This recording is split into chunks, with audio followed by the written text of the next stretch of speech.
It means a lot.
is here. Oh, no punches! I'm real revolutionary right now. Support this man, Black Media. He makes sure that our stories are told. Thank you for being the voice of Black America, Roland. Stay black. I love y'all. All momentum we have now, we have to keep this going. The video looks phenomenal. See, there's a difference between Black Star Network and Black-owned media and something like CNN. You can't be Black-owned media and be scared. It's time to be smart. Bring your eyeballs home. You dig?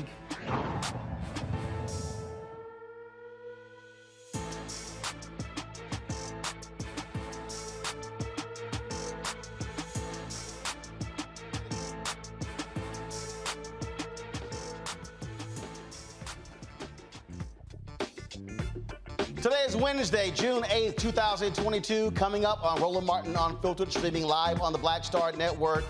One of the survivors of the terror attack in Uvalde testifies before Congress. Wait until you hear how this 11-year-old described smearing herself with her classmates' blood and playing dead in order to survive.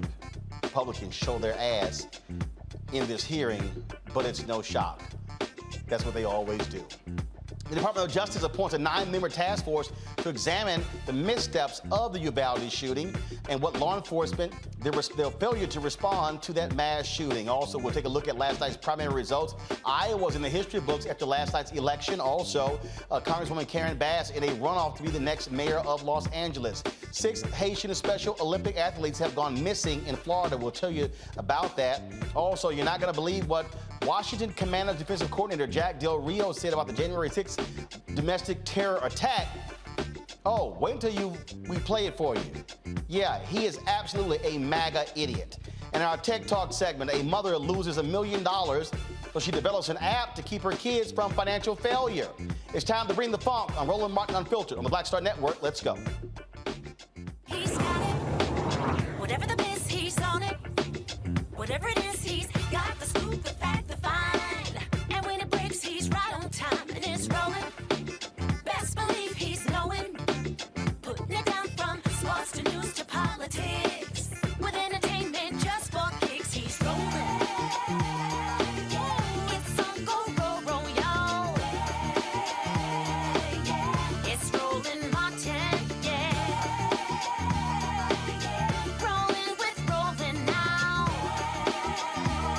He's funk, he's fresh, he's real, the best, you know he's Roland Martin now.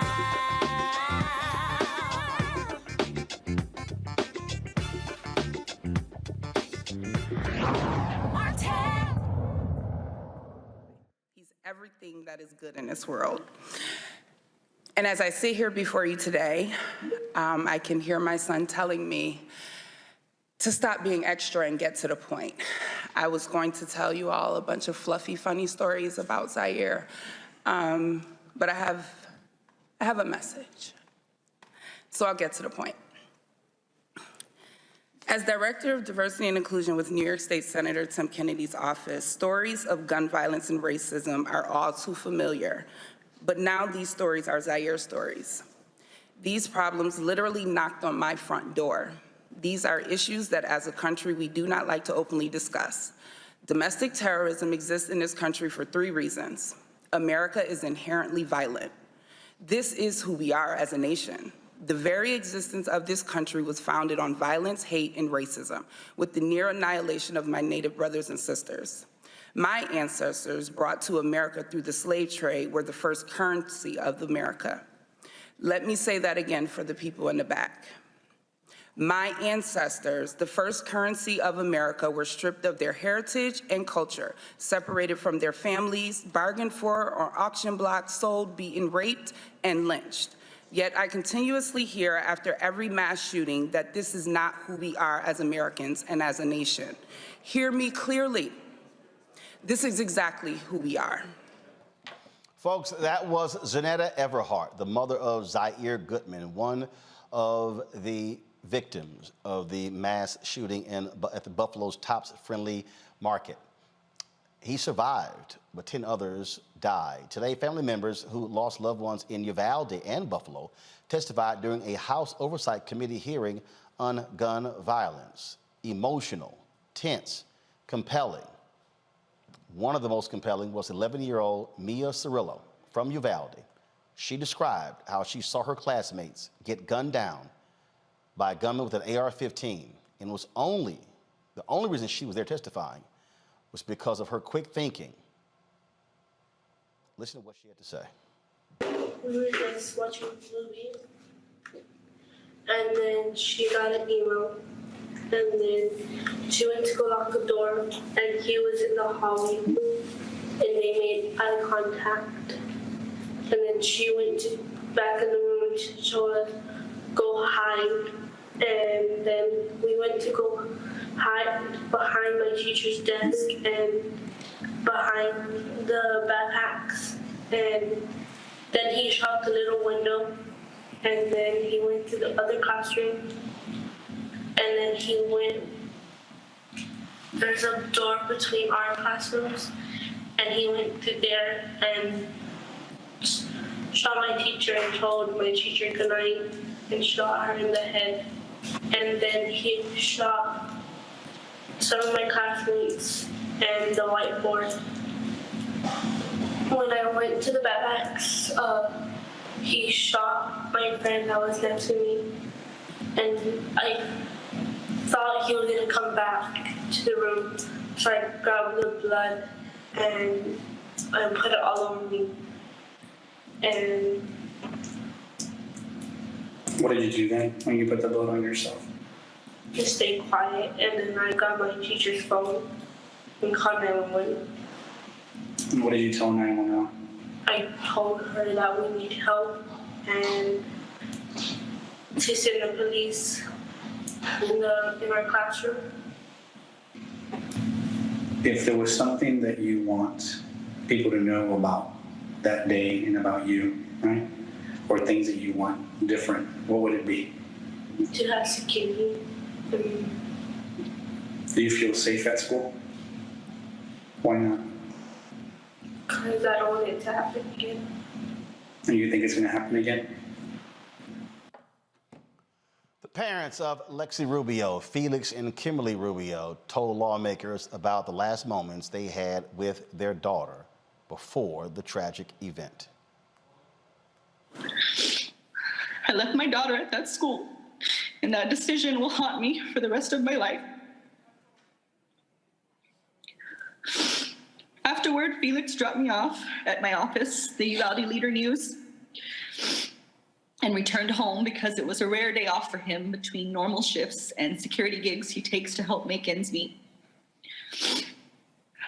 I got situated at my desk and began writing about a new business in town when the news office started hearing commotion on the police scanner, a shooting on Diaz Street near Robb Elementary. It wasn't long before we received word from my son's teacher that they were safe, secure in the classroom. Once evacuated from campus, the children were reunited with parents and guardians at the Civic Center. My dad picked up Julian from the Civic Center and took him to my grandmother's house. One of our Robb kids was safe. We focused on finding Lexi. Bus after bus arrived, but she wasn't on board. We heard there were children at the local hospital, so we drove over to provide her description. She wasn't there.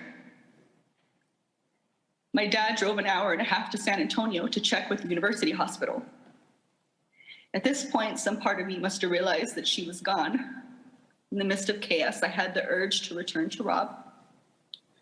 We didn't have our car at this point, and traffic was everywhere. So I ran barefoot with my flimsy sandals in my hand. I ran a mile to the school, my husband with me. We sat outside for a while before it became clear we wouldn't receive an answer from law enforcement on scene. San Antonio firefighter eventually gave us a ride back to the Civic Center, where the district was asking all families who had not been reunited with their children to gather. Soon after, we received the news that our daughter was among the 19 students and 2 teachers that died as a result of gun violence. We don't want you to think of Lexi as just a number. She was intelligent, compassionate, and athletic. She was quiet, shy unless she had a point to make. But she knew she was right. She so often was. She stood her ground. She was firm, direct, voice unwavering. So today, we stand for Lexi, and as her voice, we demand action. Other folks testifying include the mayor of New York, Eric Adams. Children, time to decide if we are going. My name is Greg Jackson. I'm the executive director for the community. To be a nation of laws or confederation of chaos, and we must do it now. It is high noon in America, our country, the country I love. The clock is ticking every day, every minute towards another hour of death. I'm here today to ask every one of you and everyone in this Congress to stand with all of us to end gun violence and protect the lives of Americans. We are facing a crisis that is killing more Americans than war, a crisis that is now the #1 cause of death for our young people. Folks, again, just more and more testimony, emotional, painful, and then there also was stupid. And you can always depend upon Clay Higgins of Louisiana to show himself being an ass. Watch this. Did not have, that were built 100 years ago in cities in America. You know what they did not have, Commissioner? Locks. Locks. Now I ask you all, what happened to that country, man? A country where homes were built in cities with no locks. A country where guns were everywhere and virtually not regulated at all. Where millions of Americans, 14 million Americans came back. It's 11% of the population at the time after World War II with incredible skills of war and weapons of war, as you called them, everywhere. But we didn't have mass shootings. You know what these houses did not have?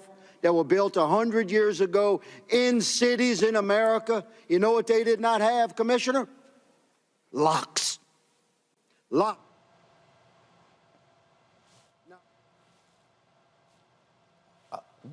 What the hell is he talking about? My panel, Rob Portillo, Executive Director, Rainbow Push Coalition, Peach Tree Street Project, Monique Presley, legal analyst, host of Make It Make Sense with Monique Presley. On Instagram, Law Victoria Burke, writer, NMPA in the Griot. We build homes without locks. Okay, dude, whatever. I don't know.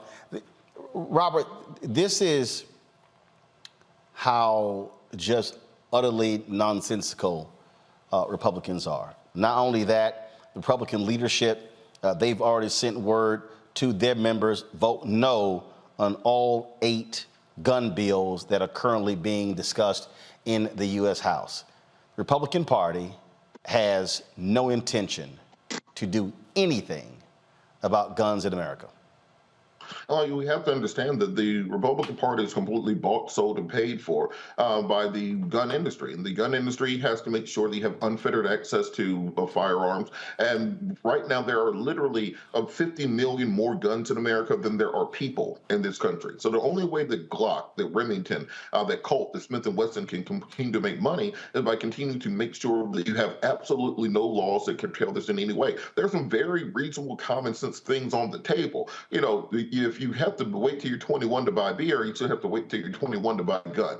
Many states already have to be 21 to buy a handgun, but long rifles often fell into the hunting exception. But because semi-automatic rifles weren't contemplated when those laws were written, they were thinking about bolt-action hunting rifles. Well, then that's a loophole that people are exploiting. Close that loophole. The gun show loophole, where you can buy a gun at a gun show without going through a federal background check because it's a person-to-person sale. You can close that loophole and require that there be a electronic background check Snapchat that costs like $30 that you can do on your iPhone right now. You can do that right now. Mental health evaluations, along as well as criminal evaluations of individuals, and even bring back the waiting period that the Brady bill instilled, where you buy the gun, you wait 5 days, and then you can either come back and pick it up or they ship it to you to prevent people from having crimes of passion. We also have to remember the leading gun deaths are primarily suicides in this country. So giving people a waiting period between the time they can buy the gun, maybe they will convince themselves or come out of their depression and end up not hurting or harming themselves or somebody else. So there's common sense things on the table that are not gun grabbing. They're not curtailing your Second Amendment right. They're not confiscating your weapons, but they don't want to talk about that because the corporate lobby, because remember, the NRA does not work on behalf of gun owners. They work on behalf of the gun industry. You can ask Philando Castile about that. You can ask Tamir Rice about that. They don't give a damn about gun owners or people who are persecuted by the government for having firearms. All they care about is ensuring profit for the gun industry, and the Republican Party is in lockstep with them. You can see the same argument on fossil fuels right now when it comes to EVs. They're so embedded with the fossil fuel industry, it doesn't matter what logic and reality tells them. It's all about what the money tells them they have to do. And look, Clay Higgins is an idiot, y'all. But a bigger idiot, Louis Gohmert, out of Texas. You want to hear crazy?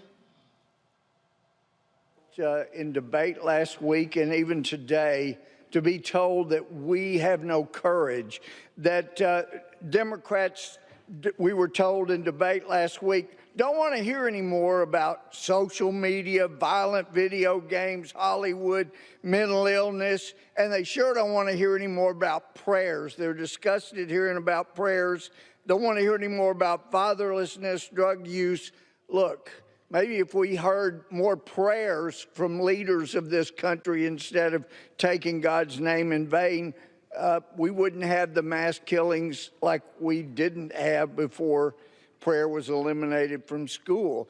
And it's not like we're not in debate last week and even today, Monique, to be told that Louis would explain what happened in Sutherland Springs, Texas, at a church where 26 people were killed, including an unborn child.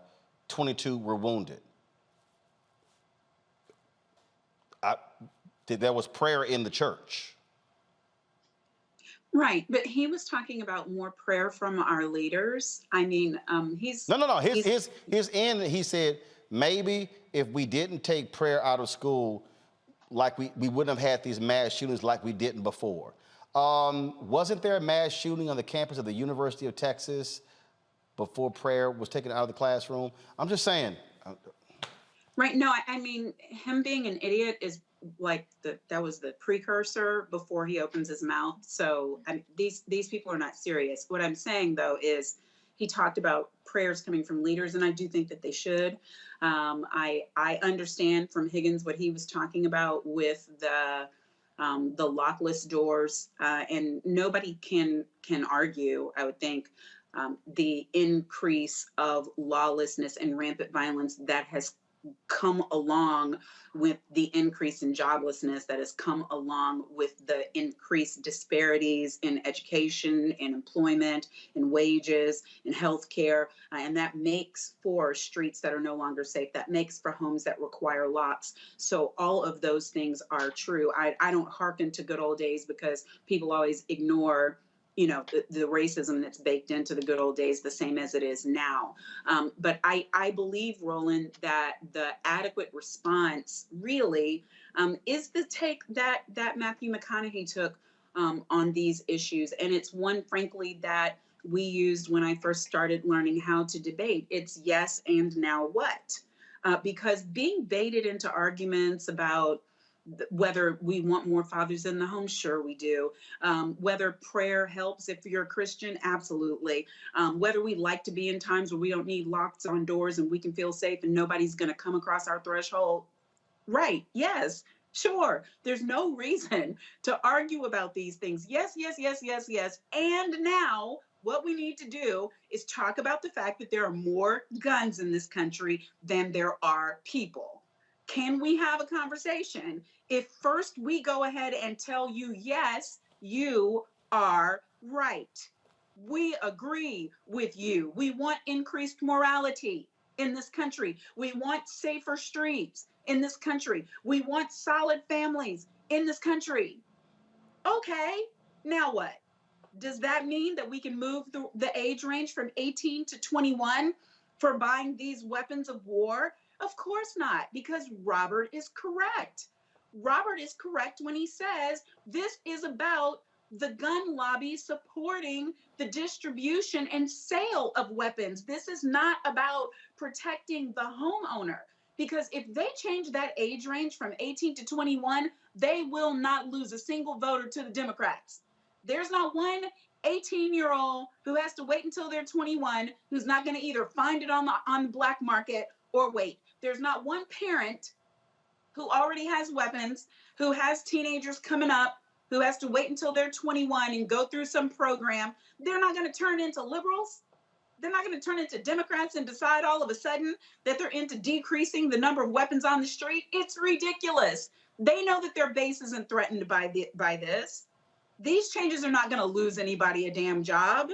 The cowardice is because the NRA money will disappear, because the NRA is concerned with how many 18-year-olds aren't going to be able to take $5,000 and go buy these weapons. That's what the real issue is. Here's what we're dealing with here, Lauren. Republicans want to throw everything out. Let's just throw anything. Look, and it is by design to muddy the waters. It is to just confuse people, because here's the one they always use. Oh, that right there, that would not have prevented it. That wouldn't have prevented it. That wouldn't have prevented it. As if you can't make it, as Robert said, you make it harder. If you gotta wait to get the gun, guess what? You might have calmed down 2 or 3 days versus you in that particular moment. But they don't want any of that. Their whole deal is they literally just need to go ahead and just come out and say, yo, we don't want no restrictions, so don't even waste our time. I'm telling you, this discussion they're having in the United States Senate, John Cornyn is leading the Republican side, it ain't going nowhere. No, it's not. And to your point with regard to delays for guns, and in Uvalde and in Tulsa, that was likely to make a difference, because in the case of Uvalde, the shooter bought the weapon on his 18th birthday, and he bought 2 AR-15s. Also, there's an obvious correlation in statistics with the AR-15 and a lot of these mass murders. So the Republican Party, as usual, just wants to change the subject onto something else when it comes to guns. As was already stated, this is about money. This is about gun sales. They don't want to do anything to slow gun sales down. You know, you'll notice that they're laser riveted focused on anything and being against anything that would slow gun sales down. So that's a complete non-starter. So that brings the conversation back to removing people from office who can't figure out that it's a really bad idea to sell AR-15s to 18-year-olds, and a really bad idea to watch mass murder after mass murder happen, whether it's Sandy Hook or Uvalde or wherever it's going to be next. And these people who are serving in Congress that we just heard, that you just played, are completely uninterested in any logic and any reality on this issue. And so the Democratic Party, until the Democrats figure out a way to marry dead children and dead grandmothers getting murdered at a grocery store to this modern Republican Party, this is going to continue. It's as simple as that.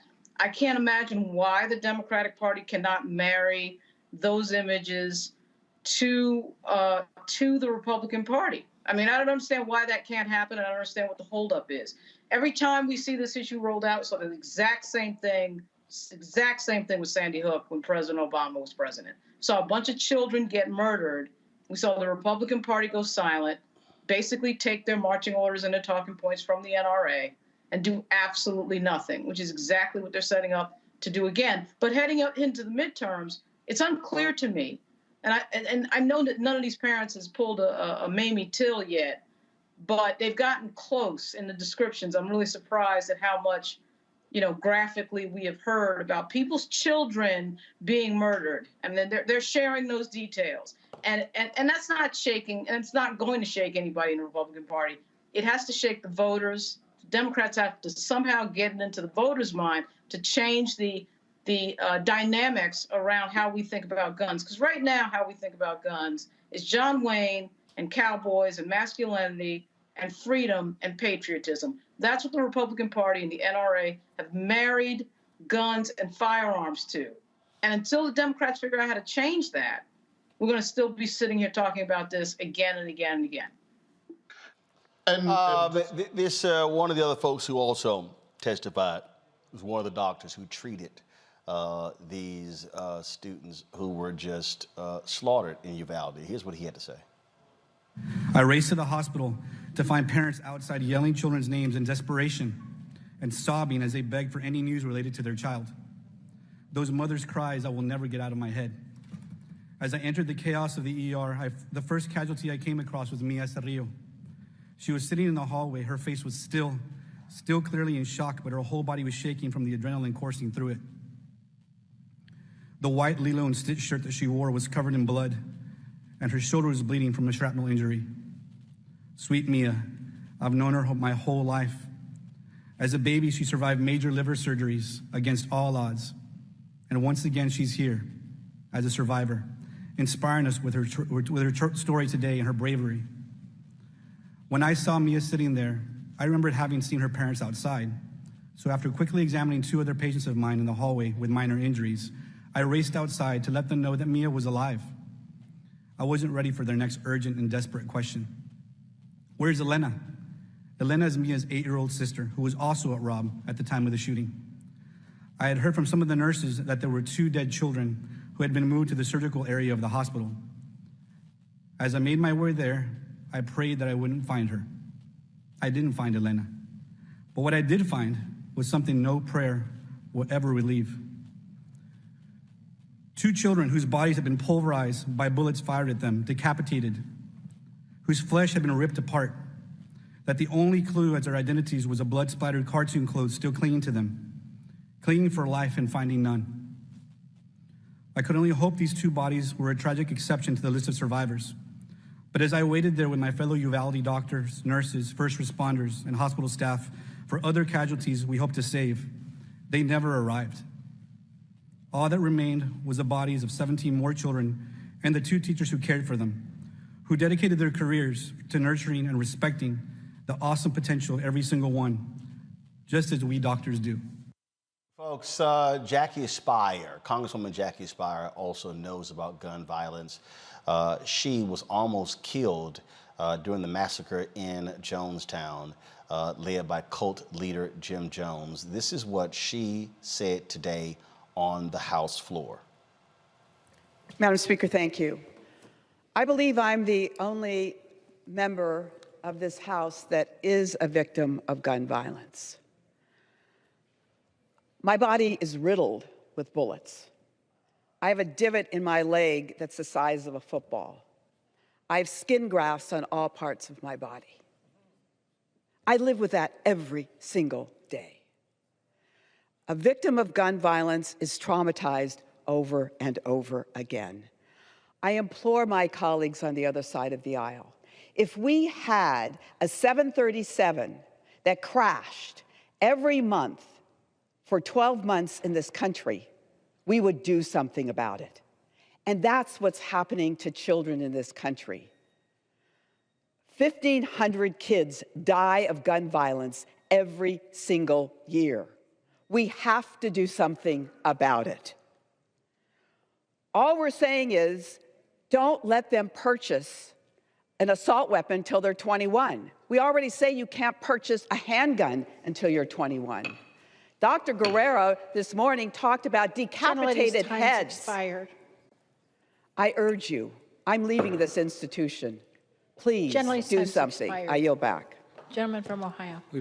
That, to me, Robert, I've been saying this, the Democrats every day between now and November, every single day, put pressure. When you talk about these marches, the March for Our Lives, taking these young folks on Saturday, got to have that. You got to have Biden, Harris should be doing them across the country. You make this your narrative every single day, you call on people to call their House members, to call the United States Senate. You have a full court press. You don't let a day go by when nothing is said about gun violence in this country. I agree completely. I think what's going to be very important is crafting the proper legislation for it.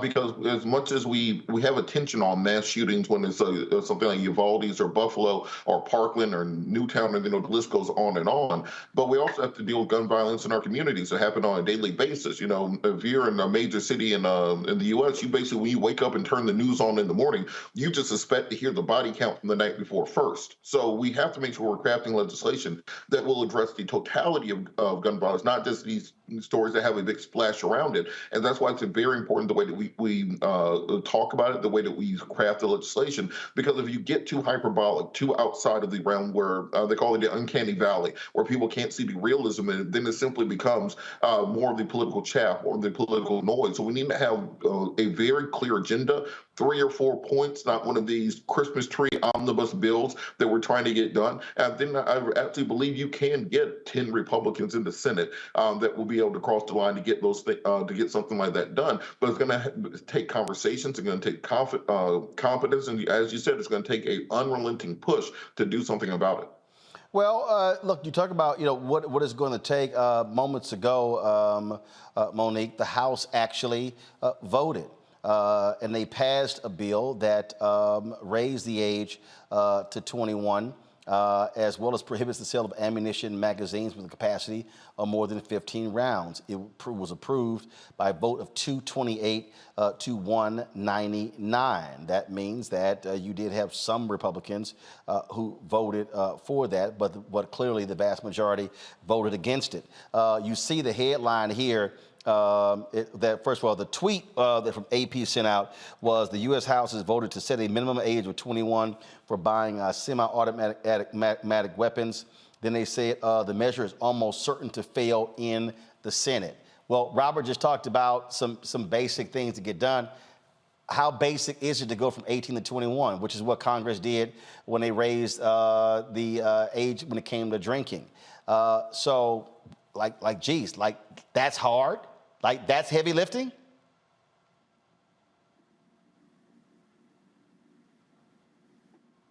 Can't hear you, Monique. You're muted. Can you hear me now? Yep. Right, it is a heavy lift, but for the reasons that Robert stated and I stated, and I tweeted about it maybe earlier today, this is a money move. And so 18 to 21 represents years of people not spending money to purchase weapons. And that is the only thing that you can trace that would be a reason why the NRA would oppose it, and therefore the puppets of the NRA that are in the GOP would oppose it. There's no other reason, like in terms of losing their base, losing their following. The vast majority of Americans support it, and you have been able to count on the House getting bills through, not just this, but anything else you can think of, whether it's voting or Roe v. Wade or criminal justice reform, you name it. The bills come, and in the Senate under Mitch McConnell's leadership is where they die. And so I agree with you.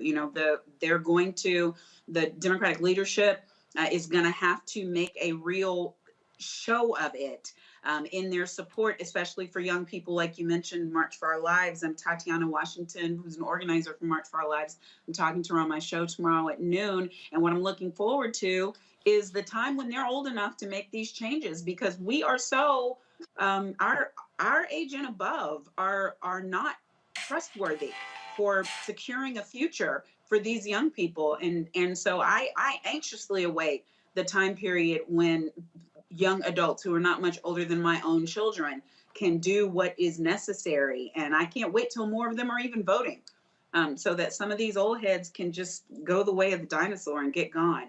Bottom line is that it is going to be uphill, which is why, again, Democrats should be calling these Republicans out every single day. You cannot let up, Lauren. Yeah, I mean, the first order of business is you got to stop listening to people who espouse stupid policies that don't work over and over again.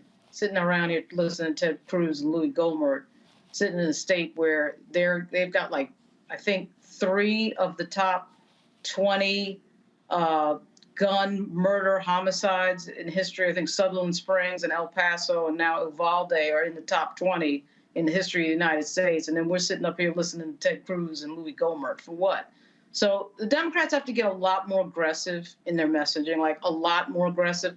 I mean, I'm really stunned they're aggressive, but they're not as aggressive as what is required given what's going on. I mean, it's literally an issue of life and death. And it's something that everybody understands. There's nothing to explain. It is life and death, and it's common sense. So you're right. I mean, the Democratic Party needs to really strengthen its messaging around this and really hammer them, absolutely hammer them. They have no place to go. That's why they're bringing up all these other issues, Chicago's and locked doors and let's increase the exits and all these other idiot ideas that don't make any sense. Lauren, I got one more for you. You're really fine. This is interesting. This is this idiot Congressman Pat Fallon. Guns have always been readily available in this country. But mass shootings, and in particular mass shootings of schools, were non-existent or at least extremely rare until they became a grisly recent phenomenon. So what's changed in the last 50 years? There's been a noticeable breakdown of the family, there's been an erosion of faith, and there's been a seismic drop in social interactions in large measure due to the overuse of these dang smartphones and the proliferation of social media, which is probably better described as anti-social media. Senseless mass shootings are not committed by well-adjusted, successful, socially polished people. They're committed by disturbed, unstable loners with guns have always been readily available in this country. Really? Smartphones?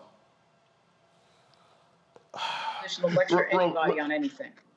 I mean, they're in no position to lecture anyone on anything with regard to these policies. And this idea of the breakdown in the home, these are the people who push mass incarceration. These are the people who take fathers out of the house and over-incarcerate people and keep them in jail, for longer periods of time. So how are they lecturing anybody on the breakdown of the home? I mean, it's outrageous. It's just changing the subject off of gun sales, because this is all about money and gun sales at the end of the day. And money from the NRA, of course, going into the campaign coffers of these people who are talking. So it's outrageous. It's ridiculous. The Democrats should be laughing them out of the room, but actually they should be very aggressively going right up against them on this issue. I mean, it's so easily messaged, and it's unbelievable to me that Democrats cannot tag them hard every single day on this. And then you got Mitch McConnell, who goes to the floor and is just dogging Dems, like, calling on them because a guy was arrested outside the home of Justice Kavanaugh, who was there, said he was there to kill Kavanaugh. McConnell was like, do this now. Listen to this. According to the report, a man in his mid-20s was stopped near the house of a Supreme Court justice carrying a weapon and burglary tools. He reportedly told police he intended to murder the justice. Reportedly, he indicated he was angry at the decision he thinks the court may reach in an upcoming case in light of the unconscionable leak from a few weeks back. So this is where we are. This is where we are, Mr. President. If these reports are correct, an assassination attempt against a sitting justice or something close to it, this is exactly the kind of event that many feared that the terrible breach of the court's rules and norms could fuel. This is exactly the kind of event that many worried the unhinged, reckless, apocalyptic rhetoric from prominent figures toward the court, going back many months, and especially in recent weeks, could make more likely. This is exactly why the Senate passed legislation very shortly after the leak to enhance the police protection for justices and their families. This is common sense, non-controversial legislation that passed in this chamber unanimously. But House Democrats have spent weeks blocking blocking the measure that passed here unanimously related to security for Supreme Court justices. The House's Democrats have refused to take it up. Now, look, Mr. President, that needs to change, and it needs to change right now. Right now. Oh, right now. A lot of us say the George Floyd Justice Act needs to happen right now. John Lewis Act right now. For the People Act right now. But Mitch damn sure blocked those things. Folks, what we're dealing with, again, is a do-nothing Republican Party who will do nothing when it comes to guns, which is why I keep telling y'all can sit here and play games all you want to, but the opportunity to elect anywhere from 3 to 7 Democrats in various state in U.S. Senate positions in November could change all of this. It only happens if people vote. Folks, also the Justice Department have appointed 9 members, including an FBI official and former police chiefs, to examine law enforcement's response to the deadly Uvalde, Texas elementary school shooting. The critical incident review, led by the Justice Department's Office of Community-Oriented Policing Services, will include inspecting police policies, training communications, and the deployment of officers and tactics. Folks, today, family and friends friends and family pay their respects to Annabelle Rodriguez. Family members say the star student loved watching TikTok videos and spending time with her 2 sisters. Annabelle's cousin, Jacqueline Cazares, was her best friend. The 2 girls and 3 others were part of a close-knit quintet of friends. All 5 died in the shooting. Now, folks, check this out. The school district police chief, who's been highly criticized for the delay confronting the gunman, was a no-show for Tuesday's Uvalde City Council meeting. Chief Pete Arredondo just got elected to the City Council. Mayor Don McLaughlin says he doesn't know why Arredondo wasn't at the meeting. Well, he was missing in action when it came to the shooting that day. No surprise, he is running away from the cameras, refusing to answer any questions about what took place on that day. Got to go to a break, folks. We come back, we'll talk what happened in L.A. Congresswoman Karen Bass in a runoff with a rich former Republican, now turned Democrat. Come on, y'all. So we'll talk about that, as well as races in Iowa, Mississippi, Montana, New Jersey, and other states. You're watching Roland Martin Unfiltered right here on the Black Star Network. We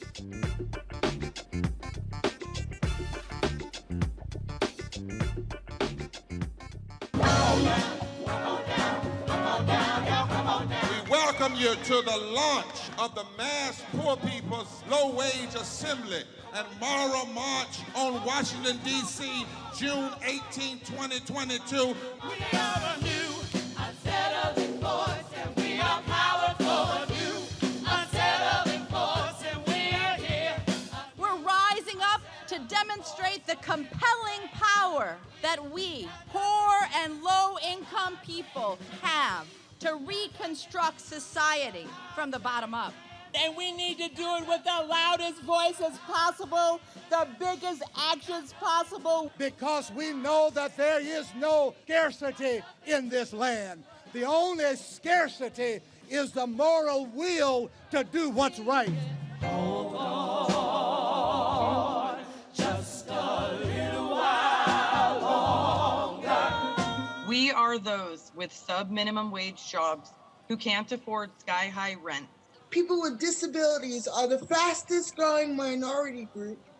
It's crazy to me that in 2021, it's still legal for workplaces to pay a sub-minimum wage to people with disabilities.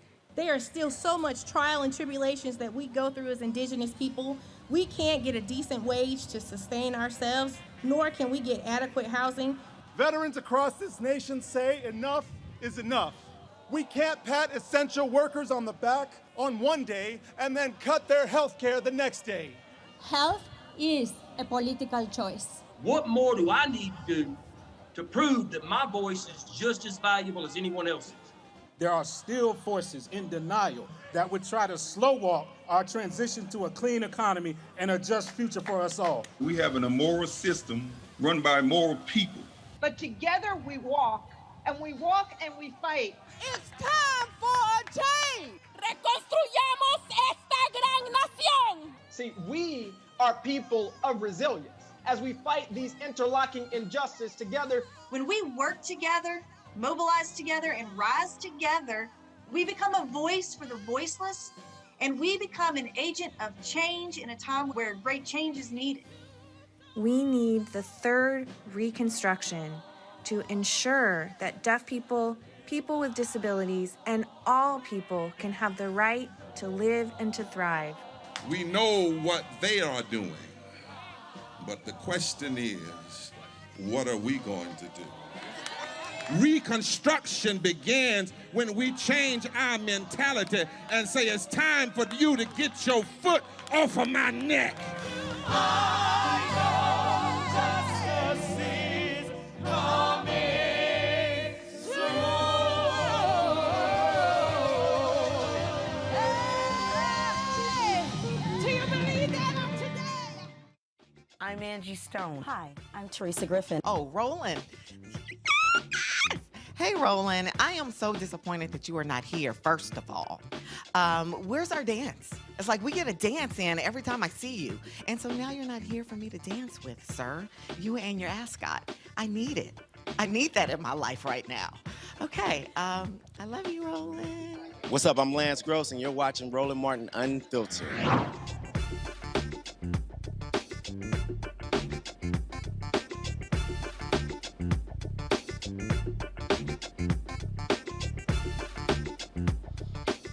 Folks, so there were elections yesterday, local, state elections in California. Congresswoman Karen Bass will face businessman Rick Caruso in a runoff to be the next mayor of Los Angeles. That will take place in November.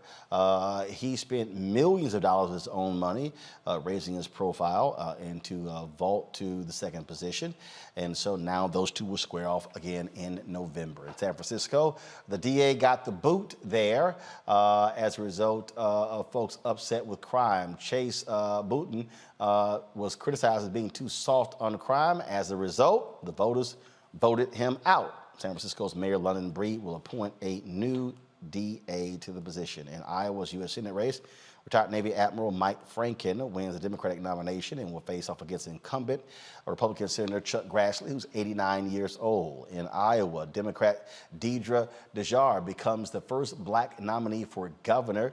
DeJar will face off against the incumbent Republican Kim Reynolds in the fall. And so that's catching up on those elections there. Now time for our Black and Missing.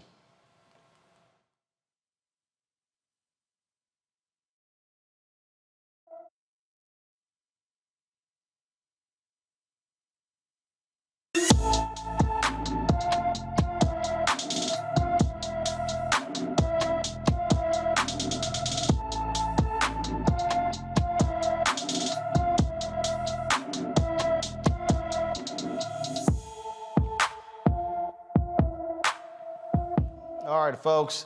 Tajay Baker was last seen leaving her New York home on May 1st. The 23-year-old is 5 feet 7 inches tall, weighs 140 pounds, with black hair and brown eyes. Tajay's family says she was on her way to Washington, D.C.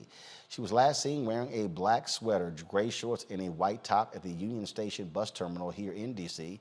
Anyone with information about Tajay Baker should call the New York City Police Department, 718-827-3548, 718-827-3548. Now, we know that there are, you know what, let's just go ahead and play Crazy Ass White People. I think it's appropriate. Go ahead and play it. Girls are allowed. I'm white. I got you, bro.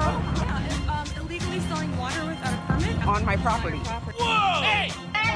Give us your ID. You don't live here. I'm uncomfortable. Majority of players in the NFL we know are black, but you've got a lot of coaches and executives who are living in a cesspool of MAGA hate. That includes Jack Del Rio, the defensive coordinator for the Washington Commanders. Used to be the head coach of the Jacksonville Jaguars, longtime NFL assistant. Well, if you look at his Twitter feed, it's a cesspool of retweeting Charlie Kirk and Turning Point USA, those idiots, those two, with that individual and the organization he founded. So Del Rio sent a tweet out yesterday speaking to the issue. Let's just say he was not happy at all with the January 6th investigation. And so he sent some tweets out questioning why you're going to see an investigation into January 6th, but not an investigation into the Black Lives Matter events. Also, this is, he retweets all kind of crazy stuff as well. Now, he's since deleted that particular tweet where he talked about why the January 6th investigation. Well, today, they had a news conference. Oh, and he actually decided to talk, y'all. Listen. I just asked a simple question, really. Let's get right down to it. What did I ask? A simple question. Why are we not looking into those things? If we're going to talk about it, why are we not looking into those things? Because it's kind of hard for me to say I can realistically look at it. I see the images on TV. People's livelihoods are being destroyed. Businesses are being burned down. No problem. And then we have a dust-up at the Capitol. Well, there's nothing burned down. And we're not going to talk about, we're going to make that a major deal. I just think it's kind of two standards. And if we apply the same standard and we're going to be reasonable with each other, let's have a discussion. That's all it was. Let's have a discussion. We're Americans. Let's talk it through. I'm for us, having a great opportunity to have a fulfilled life. Like I said, every which way I can, when I'm here, it's about love and respect. I love my guys, I respect my guys, but I also love the fact that I'm an American, and that means I'm free to express myself, and I'm not afraid to do that. Well, shortly after he made those comments, he posted this on Twitter. I made comments earlier today in referencing the attack that took place on the United States Capitol on January 6, 2021. Referencing that situation as a dust-up was irresponsible and negligent, and I am sorry. I stand by my comments condemning violence in communities across the country. I say that while also expressing my support as an American citizen for peaceful protests in our country. I have fully supported all peaceful protests in America. I love, respect, and support all of my fellow coaches, players, and staff that I work with and respect their views and opinions. Lauren, he was talking big shit at the news conference. He had a whole lot to say in front of the cameras. But when that comment went around on social, somebody grabbed their iPhone, pulled up the notes app and begin to bang this out because I got the feeling it was going to be a rebellion. Oh, yes, indeed. In that locker room. Oh, yes. You better believe there was going to be a rebellion in that locker room. I mean, I can't speak for John Allen and Chase Young, but somebody was bound to get stuffed into a locker at some point right at the front. I think they're in OTAs now, but if not OTAs, training camp. I mean, Jack Del Rio needs to stick to defensive schemes and pretty much keep his mouth shut about politics. And, I don't want to get too ideological because, Steve Kerr and Greg Popovich and some other coaches tend to talk politics. And Steve Kerr certainly talks politics very strongly on the gun issue.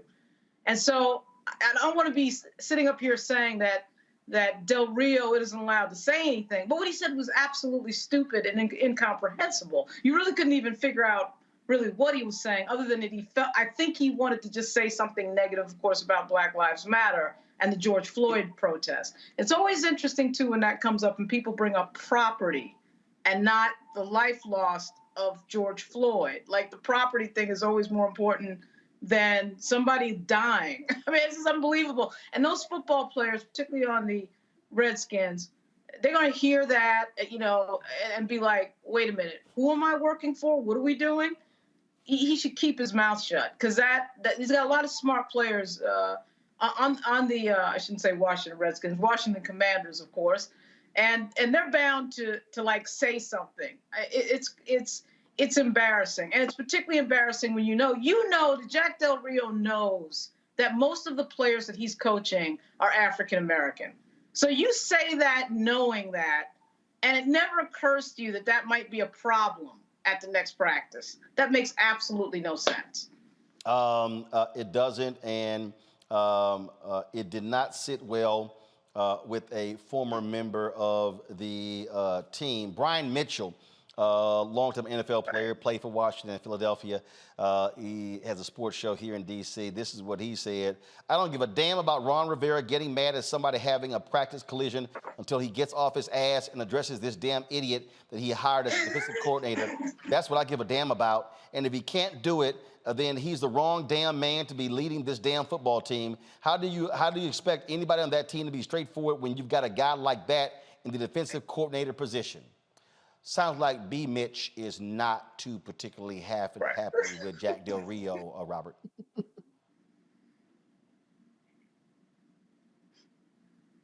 Robert? Well, look, Roland, this is part of the issue. I think that we can all just agree. It's time for Dan Snyder to sell that team. You gotta burn that thing down, and you've got to just try to rebuild from the ashes, because every single year there's a different Washington Commander scandal, whether it's the Redskin name change scandal, whether it's the John Gruden emails, which were Dennis Allen, the former official of the Washington Redskins, where he's calling people the N-word and talking about DeMaurice Smith's lips look like tires, and calling Roger Goodell the F-word and this, that, and the other. You have the sexual harassment scandal that's currently going on in the litigation around that, which is also the Washington Commanders. These are just the scandals I can think of off the top of my head. They do not hire the best people, as one of our former presidents was often to say. And it's clear, this goes to one of Monique's points from earlier. When we talk about, well, maybe when we get younger people, they'll grow up, they'll have more diverse environments, being around more African Americans, they won't have these views. There's something that happens to old white folks. I don't care where they're raised, I don't care what happens. That MAGA gets into them. And it's some kind of virus. It eats away at your brain, it eats away at your soul. And that's, you're giving out a multi-million-dollar contract so that you can run off into the MAGAverse. We saw it happen with Kurt Schilling, the pitcher for Boston. He got into that MAGA, he went crazy with it. We see it all the time. But at the end of the day, it seems like the Washington Commanders are just rotting from the inside out. It's time for new ownership. It's time to clean house completely like they do every couple of years. It ain't like they winning the damn thing. So sell the team, get new people in there. I think they'll bring a shaman in there to burn some sage around the locker room. The whole thing needs to be fixed and cleansed from the inside out. The thing here, Monique, is simple, and that is when you look at these coaches, you look at these executives, many of them are right-wing Republicans, MAGA lovers. And so Jack Del Rio, all you got to do is just follow his Twitter feed. You will see exactly where he stands. He loves to retweet Charlie Kirk and Turn the Point USA. Yeah, I would like to ensure that every member of the Commanders, but especially on defense, have a copy of The Revolt of the Black Negro by Dr. Harry Edwards. And they need Sociology of Sport while they're at it. And B. Mitch is on the right path with his response about this. I saw also something that Reese said on Twitter, pointing out what Lauren and Robert already have. These coaches are sending majority Black professional athletes who they think of as boys into harm's way in the play of the game, and not having any respect whatsoever for Black lives. Once that is evident, I don't see how a player can have confidence that their coach or coordinator has their best interests, their safety, their well-being in mind in the decisions that are made about whether they play or whether they don't, whether they go back in or not, the routes that they play. If they are just part of expediency, if they truly are just machinery, or are they part of the equipment? And Harry Edwards, I don't think right now he can talk about it maybe that much, because I think he works for the NFL, but he's loud on the inside. I don't know, but his work is out there. and it speaks for him. And I know that he mentored Cap in a lot of the moves that he made on the outside of the system. And I really think that I care about them being educated enough to say, we don't want to work for and report to and have our lives in the hands of someone who let his whole slip show, who said the quiet part out loud. He can't take it back. And frankly, he wasn't even trying to. And it's not just, as Lauren said, that he doesn't care about death and cares more about property. He called January 6th a dust up. Yes, a dust up. And it was for the overthrow. Nothing got destroyed. Nothing got burned down. Of our freaking government. And the threats were against the lives of the vice president, of the Speaker of the House. I mean, on and on. He's one of them. Let's just put it at that. He's one of them. And B. Mitch was right. So Rivera needs to be concerned about his coaching staff. Now, in his statement, he said, hold up. In his statement, he said that he supports all peaceful protests. Yeah, and wait. He lied.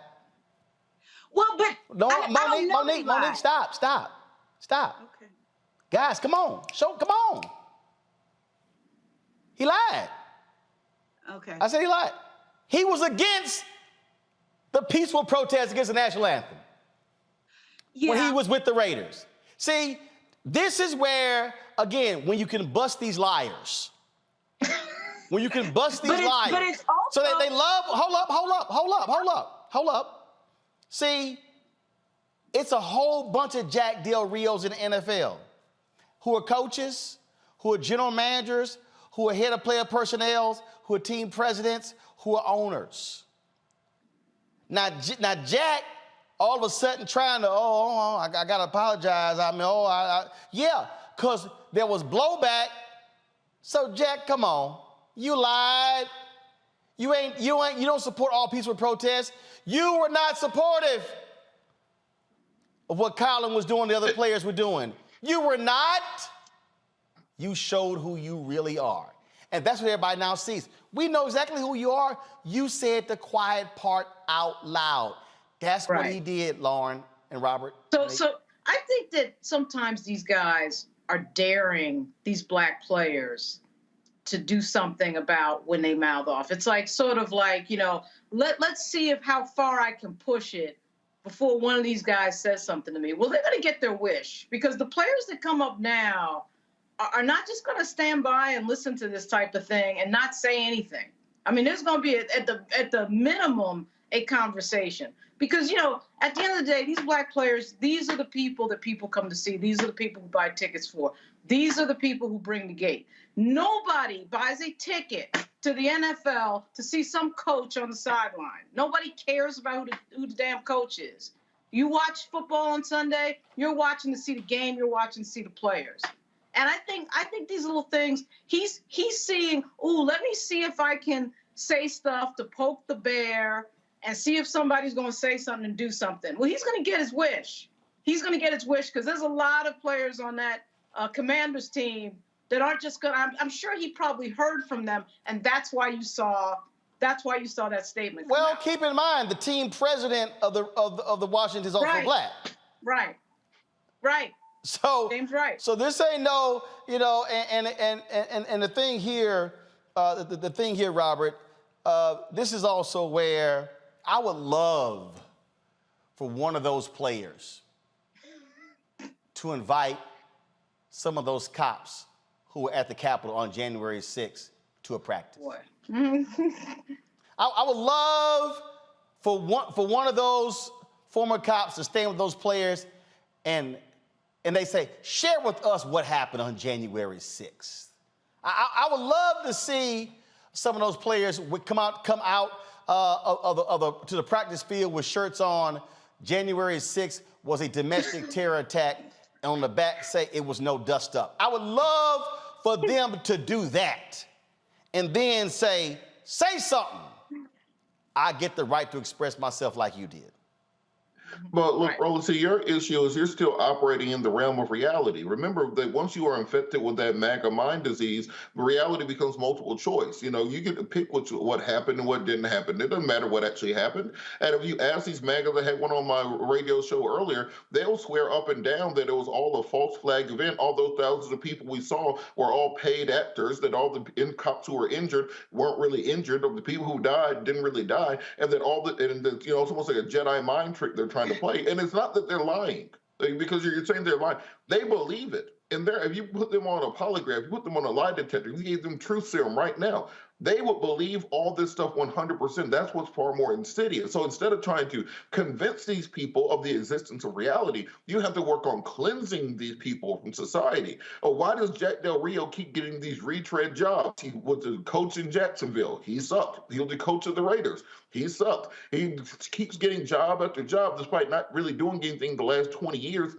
Is because of this continuous system, the good old boy network, where going back to the Brian Flores lawsuit, where you're not giving qualified African Americans an opportunity to even get their foot in the door, but someone like Jack Del Rio and his MAGA belief system, which comports with the MAGA belief system of many of the owners, is able to keep getting job after job and accumulate tens of millions of dollars. Just think about the fact the Raiders' last two coaches, one of them was John Gruden, and the one before that was Jack Del Rio. You look at what's everything going on in Washington. We have to figure out how to, Congress needs to be going after their antitrust exemptions. We need to make sure that we are opening up their books, find out just how deep this rot goes, because even though these black players are making these owners millions of dollars, these owners are taking that money and donating it to Republican candidates, we're donating it to these Stop the Steal people, to the MAGA people who are oppressing the rest of us. So I think that we have to work on breaking these things down and opening that organization up, that they're going to continue to depend on the United States government for the antitrust exemptions, and then taxpayers to build these billion-dollar stadiums.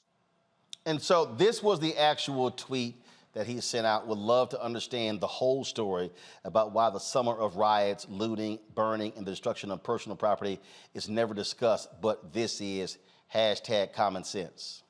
That was the initial tweet that actually spurned all of this. And then, now mind you, he said some, y'all, he said some other stuff, because right before the comment, this is what he said. Oh, if they are on any concern about players taking issue with the tweets, if they are and they want to talk about it, I'll talk about it with anybody. Yeah, no problem, at any time. But they're not. I'm just expressing myself, and I think we all as Americans have the right to express ourselves, especially if you're being respectful. I'm being respectful. I just asked a simple question. See, he's doing that little Tucker Carlson little trick, Monique. I'm just asking a question. Why y'all getting upset? I'm just asking a question. Right, but black folks, you know, I've been in that studio. Ain't no black folks reporting to Tucker Carlson.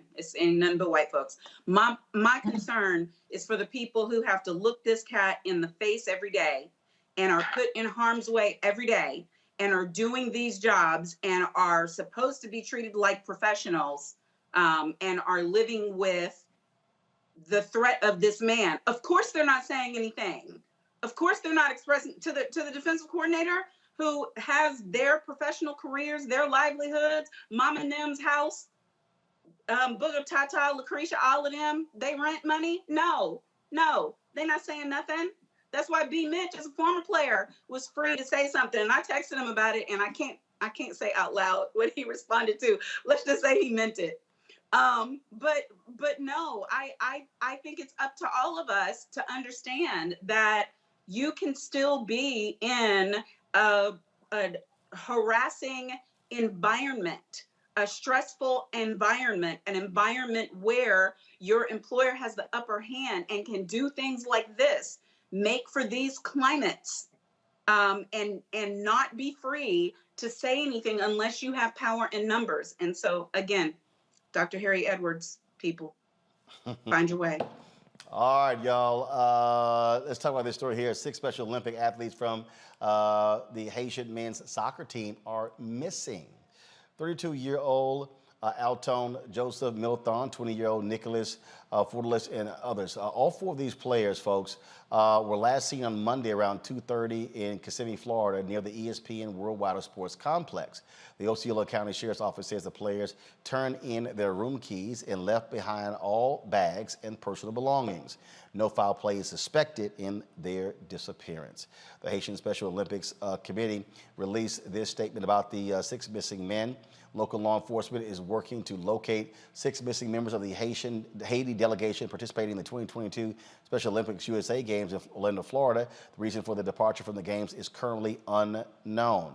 The individuals are all adults, 5 of whom are not Special Olympic athletes, and 1 who is an adult with intellectual disability. The well-being of these delegates is our foremost concern. Local authorities have indicated they have no reason to believe the health and safety of any of the individuals is at risk. To expand the reach and effectiveness of law enforcement's efforts to locate these individuals, they have been reported as missing persons. Please direct all questions to Nerva Rodriguez with the Osceola County Sheriff's Office at 407-969-7630, 407-969-7630. And the players were there to compete in this year's games that begin on June 5th and will run through June 12th. All right, folks, got to go to a break. We come back, more Roland Martin Unfiltered. Don't forget, folks, to hit the like button on YouTube. We should be at 1,000 likes by now. Hit share and like button on Facebook as well. And download the Black Star Network app on all platforms: Apple phone, Android phone, Apple TV, Android TV, Roku, Amazon Fire TV, Xbox One, Samsung Smart TV. And, of course, please, if you could join our Bring the Funk fan club, every dollar you give goes to support this show. Check in money orders. Go to P.O. Box 57196, Washington, D.C., 20037-0196. Cash App is $RM Unfiltered. PayPal is R Martin Unfiltered. Venmo is RM Unfiltered. Zelle is Roland@RolandSMartin.com. Roland@RolandMartinUnfiltered.com. We'll be right back. On the next A Balanced Life with Dr. Jackie, we're talking all things mental health and how helping others can help you. We all have moments where we have struggles, and on this week's show, our guests demonstrate how helping others can also help you. Why you should never stop giving and serving others on the next A Balanced Life here on Black Star Network. I'm Dr. Greg Carr, and coming up on the next Black Table, we're speaking with Dr. Lucius T. Outlaw Jr., master teacher and philosopher. He takes us on his journey to discover and celebrate Black philosophy. From my undergraduate years at Fisk all the way through my PhD, I was never in a philosophy class where I had a professor who was a person of African descent, nor a sign of text written by a person of African descent, ever. How he pushed back at those who said there was no such thing, and got us all thinking about what it means to be Black. That's on the next Black Table, exclusively on the Black Star Network. Hi, I'm BB Winans. Hey, I'm Donnie Simpson. What's up? I'm Lance Gross, and you're watching Roland Martin Unfiltered.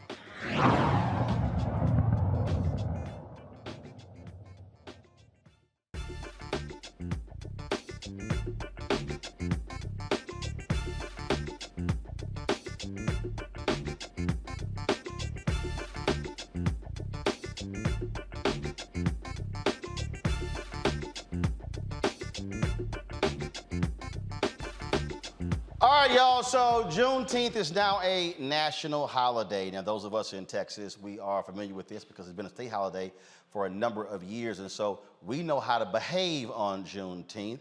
But you know, anytime holidays come up, corporations and other groups do their best to try to capitalize best they can. Remember we told y'all the ice cream at Walmart that got kicked to the curb? Well, now in Iowa Children's Museum, let's just say they had to get their hands slapped as well because they were offering the Juneteenth watermelon salad. And people took offense to that. It was the Children's Museum of Indianapolis. They posted this Juneteenth Jamboree event, and one of the food items was this watermelon salad. A user reported the menu item to be offensive and perpetuating stereotypes. The museum issued the apology. As a museum, we apologize and acknowledge the negative impact that stereotypes have in Black communities. The salad has been removed from the menu. We're currently reviewing how we may best convey these stories and traditions during this year's Juneteenth celebration, as well as making changes around how future food selections are made by our food service provider. Our food service provider uses the food and beverage menu to commemorate and raise awareness of holidays like Juneteenth. The team that made the selection included their staff members who based this choice of food on their own family traditions. As we work to create a culture of empowerment and inclusivity, we know there will be stumbles along the way. As a museum, we have put a significant effort behind sharing the critical and diverse stories of a wide range of individuals. We also have placed a strong emphasis on expanding DEI initiatives throughout the museum. We resolve to do better and continue bringing all voices forward in our work. Okay, so here's the question. I'll start with you, Monique. Is that being too sensitive, them having a watermelon salad? Are people being sensitive or are they wrong? Oh, you see my grin? All I was thinking the whole time is, dang, that was probably a good ass salad. I thought the same thing. Yeah, I'm just like, we probably, you know what, Robert? That it was looking tasty, truly. Yeah, man, they had the feta and stuff on it, and yeah, that I might make one later. It looks like, do they have like a recipe online? It seemed like it had a little bit of feta on the top of it or something. I don't know. Yeah, I mean, it's looking that 100%. And see, that's it. It's all about the packaging and the labeling. You needed to say Juneteenth salad and let the watermelon be present. They need to call people about these things so they can do what they're trying to do without, listen, I don't know. These are the things that need to come before like a family vote. Because either watermelon is part of our soul food tradition or not, and we are going to buck against the stereotypes that go with it, the fried chicken, the watermelon, the whatever. I like all those things. Like, it's a big old thing of watermelon in my refrigerator right now. My kids just can't wait for summer. I don't. Right. So here's the deal. I mean, that's and again, the only reason I'm putting it out here. I mean, again, when I think about Juneteenth celebrations, we barbecue and we had watermelon. It was there. So the question, Robert, is again, we've seen this story happen other times before. Is this a question of folks being too sensitive? Again, when Walmart had the ice cream, they put a label on it that was, in celebration of Juneteenth. People are looking to try to attach things to it. So the question is, are we being too sensitive, or should we be exposed? And again, one person complained, and all of a sudden they changed the whole deal. So how should these things be handled? Look, this is absolutely the case of people being too damn sensitive about every damn thing on earth. Where we're going to have a Juneteenth kale salad or something? Like, what connection would that have to Juneteenth? I mean, are we going to have a quinoa and couscous salad for Juneteenth all of a sudden? Let's be for real. We got way bigger racial issues to handle in this country other than the watermelon and feta salad. But what I do think these corporations need to do is, and this is all across the board, I don't care what the issue is, hire some Black people. So when you're going to make your Juneteenth ice cream, just hire a Black company to do it. And then if people are up in arms, you say, look, there's the Black company that made the ice cream. Y'all talk to them. We were doing the right thing. If you hire some Black caterers or a Black vendor to put the Juneteenth salad together, and then look, how about you put a nice little message on the bottom explaining the cultural relevance of the food to the community and how it was referenced to Juneteenth. You could do those to perfect it. Well, these people just found out what Juneteenth was like 18 months ago. So they're going through their growing pains. But I absolutely think this is too sensitive. But put more Black folks in the room, and you'll have better outcomes. So, Lauren, there was someone on YouTube says, but they don't try this. They don't try this with Jewish people in the Holocaust. Actually, you're wrong. The reality is, when you have Passover, when you have Jewish holidays or events, you're going to grocery stores and there'll be kosher sections. So that's actually a lie. So I mean, yeah. And also, they're not Holocaust remembrances, okay? And again, for the people who don't know anything about Juneteenth, again, when General Granger arrived on the shores of Galveston, Texas to notify enslaved people that they actually had been free for a couple of years, he was also there with thousands of black troops to ensure nothing actually happened. And so ever since then in Texas, black people celebrated Juneteenth. Juneteenth is the only day or the only event in America where it actually even acknowledges that slavery even existed. So the question then should be, Lauren, how do we commemorate, celebrate? So again, commemorating is one thing, celebrating is another. There are events happening all over the places. There's a whole concert being planned in Houston. Mayor Sylvester Turner at Emancipation Park, Sheila E., Frankie Beverly and Mays, the Isley Brothers. There are events that are going on. There's a big celebration happening here in Washington, D.C. as well. And so, all right, what should be done on that day?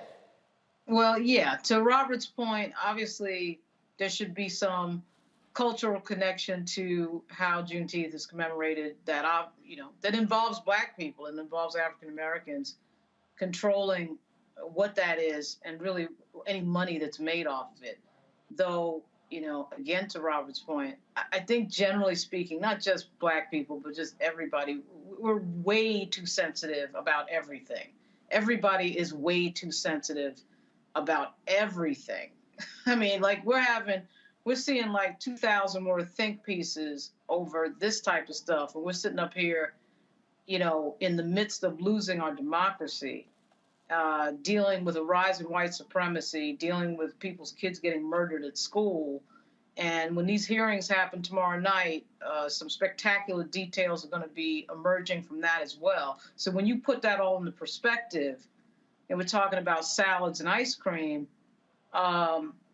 I think that the branding certainly should be connected to the history of Juneteenth, but we just live right now in a very sensitive era where one person melting down can cause an entire change in corporate decision making, and sometimes more than one person. Sometimes it's just a group of people on Twitter or something like that. But we live in the age of the meltdown. And we live in the age of everybody being outraged about everything and flipping out about everything and not having any real perspective about the bigger issues in life. So, to your original question, I think we are too sensitive. But to Robert's point, we do need to connect some of these things to, Black people and Black people making cash, quite frankly. Well, and that's, okay, so again, when we talk about Juneteenth, look, there's going to be a big concert at the Hollywood Bowl in Los Angeles. And I was, I forgot which one of the networks is going to be broadcasting it. I was looking at that. I think CNN is broadcasting it. And so all of a sudden, we've seen in the last couple of years how, national media all of a sudden, start doing Juneteenth things. And so, all right, so I got 3 Black folks on the panel here. Okay, what Juneteenth celebrations should there be? What should be happening in cities across the country? What should they look like? Should it be about picnics, barbecues, cookouts, and music and concerts?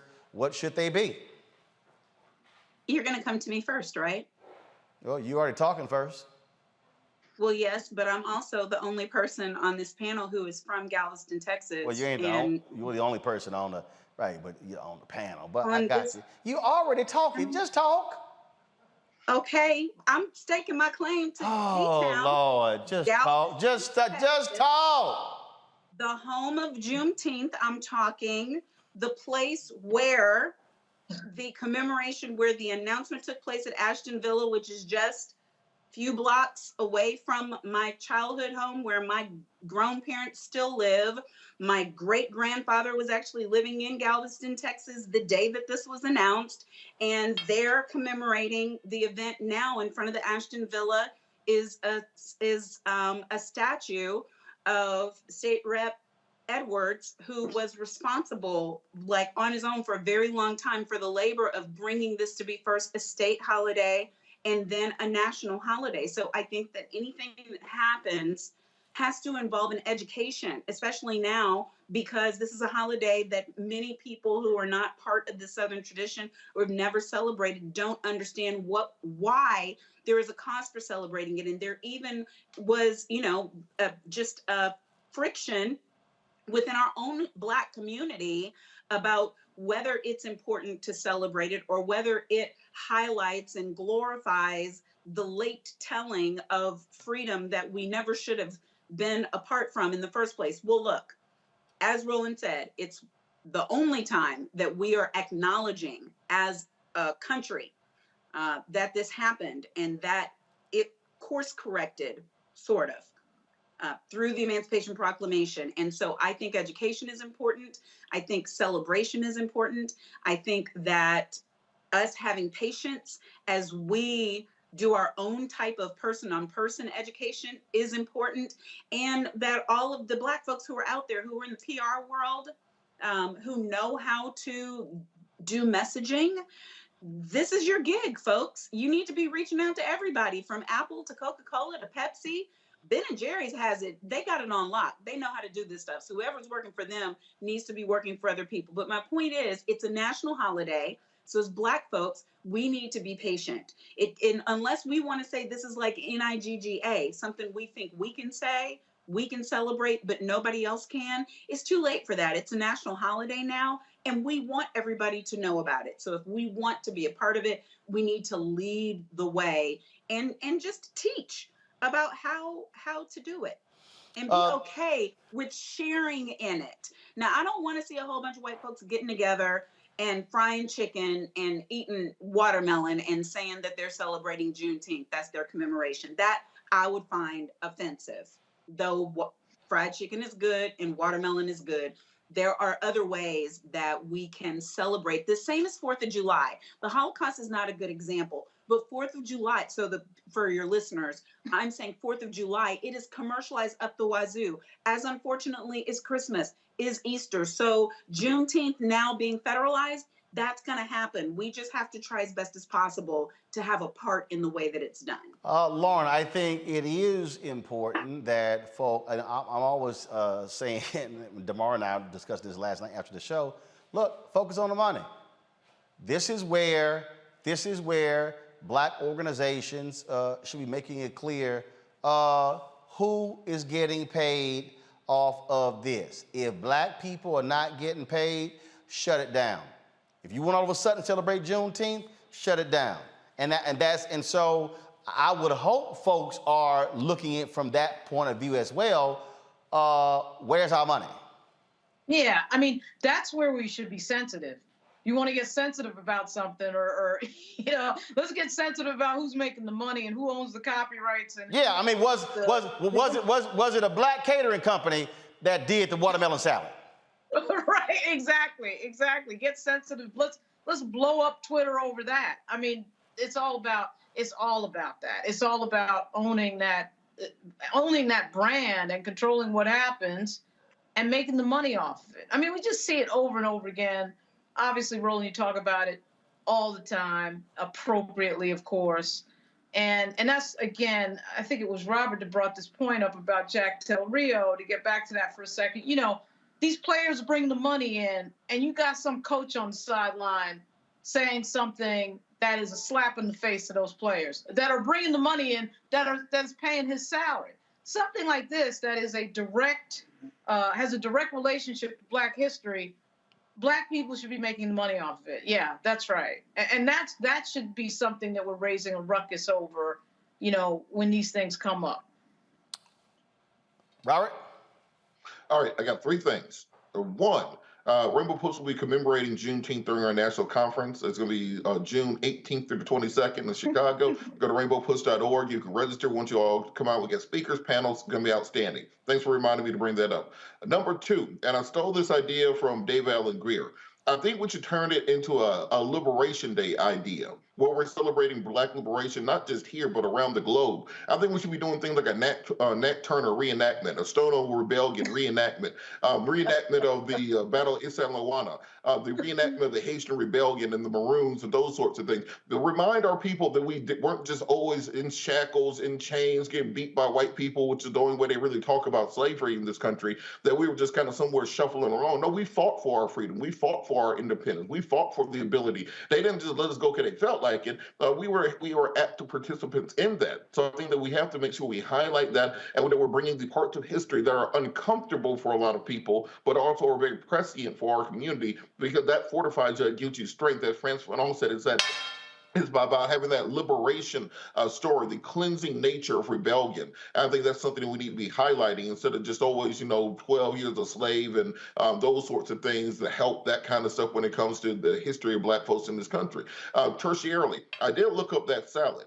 So it is feta, watermelon, English cucumbers, mint, and a little bit of sliced red onions with a red wine vinaigrette. So I'm about to put in an Instacart order after that. Yes. Roland, I'm here for all of that. I'm available for all of those things currently. I'm available for the salad, and can I have a comment, please? Go. Roland?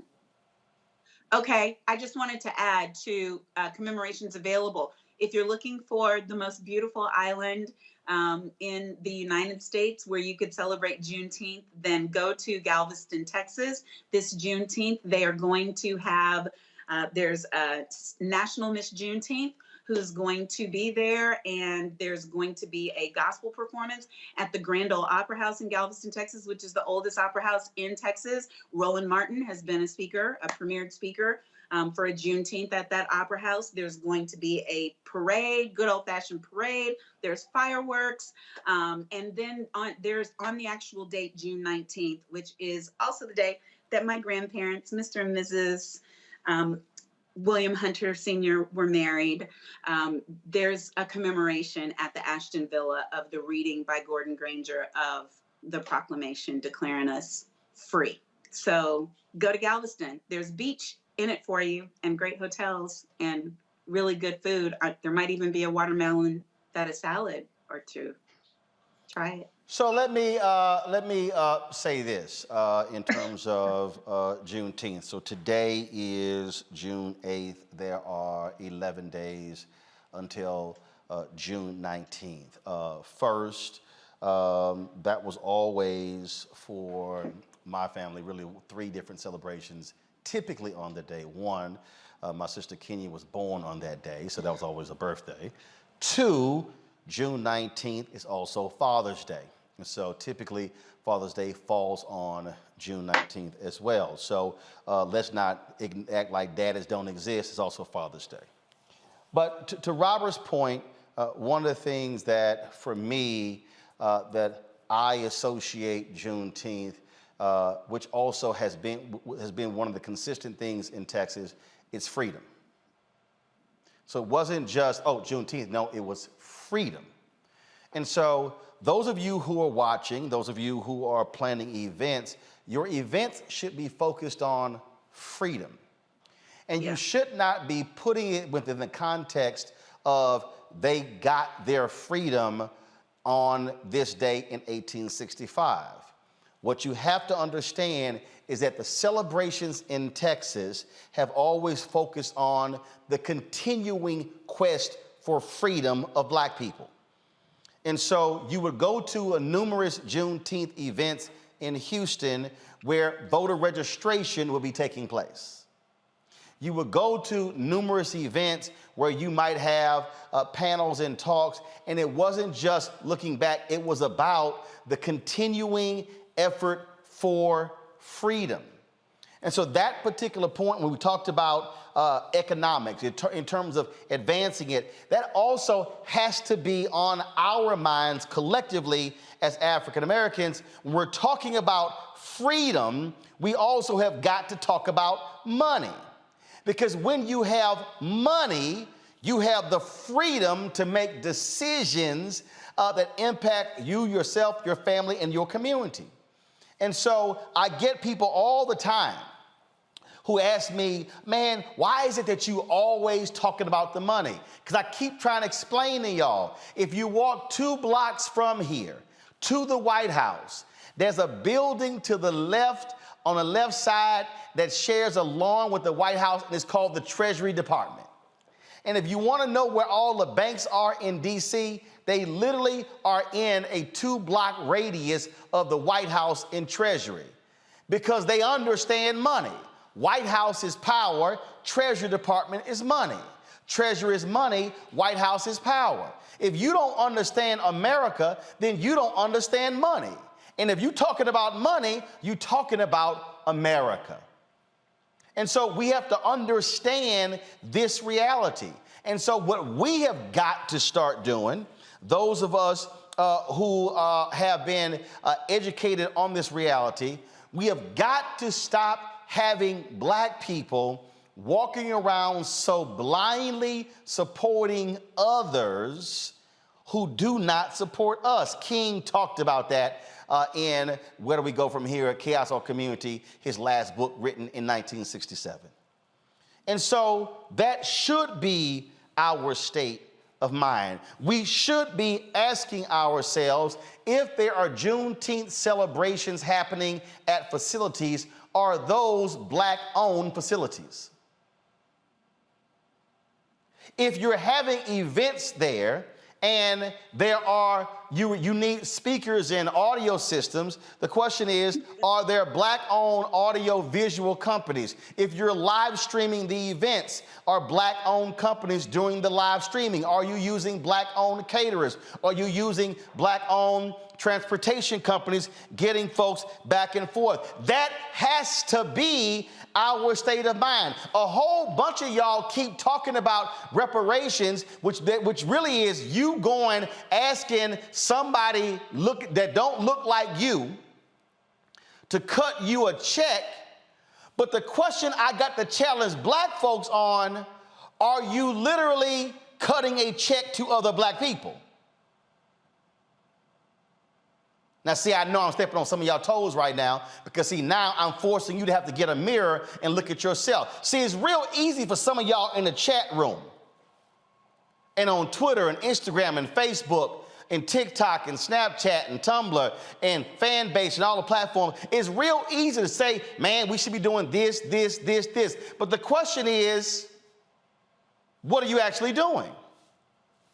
The question is, are we literally practicing what we are saying needs to be done? It's easy for us to say that Pepsi or Coca-Cola or McDonald's or Walmart or Ford or GM or Chrysler or any of these companies, what they should be doing when it comes to supporting black-owned businesses. The question is, are we doing that as well? Are we making that part of our ask? And when I say our ask, that literally has to be top of mind when it comes to when we begin to book events. Who's taking the photos? Is it a black photographer? Who's shooting the videos? Is it a black video production company? So I'm tired of hearing people talk about, man, the dollar don't do this and do that in our community. Well, maybe that's because it doesn't even start with us. It means, so freedom has to go beyond us having conversations about mass incarceration and criminal justice reform. If you deal with money in America, it's going to be a trickle-down effect to every single problem impacting black people. Take your pick. Health, education, crime, all of that. John Hope Bryant, founder of Operation Hope, often says, you ain't never seen a riot in a neighborhood with a credit score of 700 or higher. So we should be focused on money on Juneteenth. And so if you're going to Juneteenth events, you should be asking that question, who is getting paid from this event? And if they're scared to answer, because it's probably not folk who look like us. When we come back, we're going to talk about the issue of money. My next guest lost $1 million. And she's like, I am not going to let my children and my children's children do the exact same thing that I did. You don't want to miss this next segment, our Tech Talk segment, right here on Roland Martin Unfiltered. Don't forget to hit the like button on YouTube and Facebook. We should be at more than 1,000 likes by now. Also, please support us by downloading our Black Star Network app, Apple phone, Android phone, Apple TV, Android TV, Roku, Amazon Fire TV, Xbox One, Samsung Smart TV. And of course, you can support us by joining our Bring the Funk Fan Club, P.O. Box 57196, Washington, D.C. 20037-0196. If you want to send a check or money order, you can also send your donation to Cash App, $RM Unfiltered, PayPal is Martin Unfiltered, Venmo is RM Unfiltered, Zelle is Roland at RolandSMartin.com, Roland at RolandMartinUnfiltered.com. I'll be right back. On the next Get Wealthy with me, Deborah Owens, America's Wealth Coach, you'll hear from Elizabeth Davis. She left a flourishing career in the construction industry to build her own business using her same skill sets. And oh, by the way, now a multi-million-dollar business. Every day I was looking at my numbers rather than looking at them weekly or monthly. When you're first starting your business, my recommendation is look at your numbers every day, because are they balancing out each day? If they're not balancing out for 3 days in a row, that means your week is going to be off. That's right here on Get Wealthy, only on Black Star Network. We're all impacted by the culture, whether we know it or not. From politics to music and entertainment, it's a huge part of our lives, and we're going to talk about it every day right here on The Culture with me, Faraji Muhammad, only on the Black Star Network. Hi, I'm Vivian Green. Hi, I'm Wendell Pierce, actor and author of The Wind in the Reeds. Hey, yo, Peace World, what's going on? It's the Love King of R&B, Raheem Devon, and you're watching Roland Martin Unfiltered.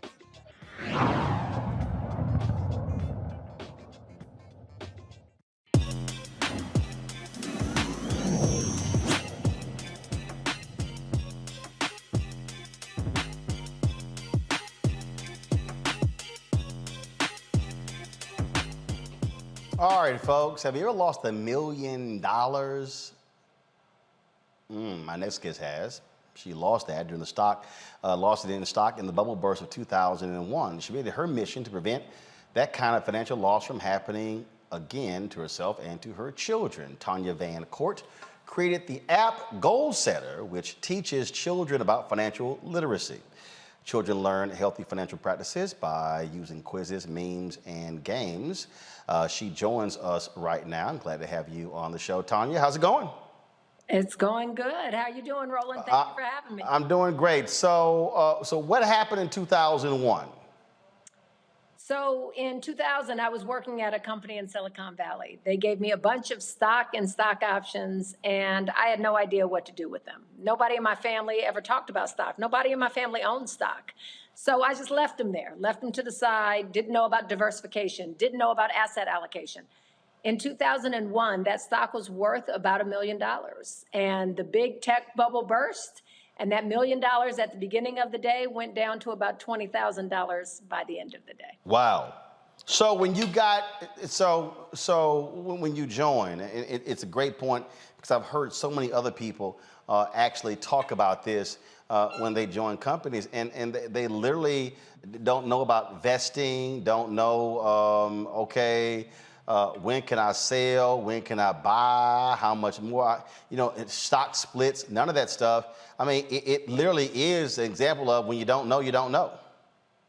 When you don't know, you don't know. And when we don't know as a people and as a culture, it means that we do what we've always had to do, which is lose out. Because if you don't know, you're going to lose out on the opportunities that everybody else knows about and you don't. And the point that I made earlier, when I talked about money, how that provides freedom. I mean, when you don't have debt, when you have $1 million that's in the bank when you've cashed out, or use the example, like here's Elon Musk, who is using his Tesla stock as a way to get financing and not paying any taxes on that. It's understanding this financial system that was not set up to benefit us, but we damn sure are in it. We are 100% in it, and everybody else is getting rich off of it while we get poor. We are designed to be the consumers in this system. We are the making up the line outside of the Louis Vuitton store, making up the line outside of the Gucci store. And meanwhile, the people who are owning the Louis Vuitton stock and the Gucci stock are the ones who are getting rich, but we're never taught about that. We are taught that the American dream means that you are walking around in your Louis Vuitton and your Gucci, and that somehow means that you have attained what American success looks like. But that's not what we know now. That's not what American success truly means. And to your point about if you have money, you can affect change around you. Look, I had to work an entire career after that loss. I had to build up an entire nest egg again before I could go and start this venture Goal Setter. But if I didn't have that new nest egg, if I didn't have that money behind me, I would have never been able to start Goal Setter, which is truly designed to liberate our next generation of kids and put them on a path of financial freedom. But if we don't have Black folks who can take those risks, who can start these businesses, who can create solutions for our community is never going to have the solutions that we need. It's interesting because just the other day I was talking with my money manager, and I was like, okay, so there's almost 300,000 in this account. There's like almost $500,000 in this account. Okay, are we talking about merging them? What are we trying to do with it? Because what you're laying out, again, and people who are listening understand, I'm 53, 54 in November. And so the reality is it's illogical for our people to abide by this notion of work your ass off until you're 65 and then you bank on Social Security. No. No, 100% no, because we do that and we all know that the Social Security system isn't waiting there for us like we are waiting there for it. Instead, if you look at some very simple math and statistical numbers that talk about the history of investing in the stock market in this country, and you project those forward, if you invested $100,000 today, Roland, based on the last 50 years of stock market returns, which have been roughly 7% per year, in 30 years, you would have $761,000. So $100,000 today in the stock market. And by the way, you're not even picking particular stocks. You don't know about the stock market. You're putting it into a mutual fund. You're putting it into an ETF. You're putting it into a diversified set of stocks. 30 years from now, you're waking up to $761,000. I told a group of young men at Morehouse that, the freshman class at Morehouse that, and they rushed up on the stage after my talk and said, Miss Tanya, you just changed my life. We are thirsting for this kind of knowledge, but no one is bringing it to us, and they're certainly not bringing it to us in ways that we can connect with and that we can get and that makes sense to us as a people based on the fact that we've never had financial education. We get all kinds of education in school. We graduate from high school knowing about the periodic table, but nobody thinks to teach us about the stock market. Isn't that a little peculiar? Well, and people who don't understand the reality of the Freedmen's Bank or the Freedmen's Bureau, that's actually what it was designed to do. It was created after the Civil War ended. Lincoln gets killed, and then, of course, after his death, a racist becomes president. The money is squandered. Those Black people lost, according to the Skip Gates documentary and Reconstruction, they lost the equivalent today of $3 billion. That money was never paid back. And that's what the Freedmen's Bureau was there to teach financial literacy to freed people of African descent. But then, of course, it crashed. And so we've sort of been just, plotting and trying to figure our way. And every generation is, oh, we need financial literacy. We need it. But it has to become as simple as us drinking water or even breathing. So with the app, how has it gone thus far? And are you targeting a particular age group, or is it African Americans of any age and background? It's funny that you asked that, Roland, because when we started off, we said we work for kids, kindergarten all the way through 12th grade, every age of kid. And we got Goal Setter out there into the hands of kids, and it literally started to transform their lives. But it didn't just transform their lives, it transformed their families' lives too. So we had kids like a 13-year-old Sadeh in Brooklyn, New York. NBC News talked to her and said, "What do you love best about Goal Setter?" She said, "The thing that I love best is that Goal Setter teaches me things about money I never knew I was supposed to know. I thought money was all about saving some and spending some, but now I know it's about frugality and compound interest and the rule of 72. And so we were teaching kids, are teaching kids, how to move away from this talk about money being all about spending and saving, because neither of those ever made you rich. Sadeh knows that money is about not spending your money, frugality, and it's about investing and compound interest to make sure that money is working for you.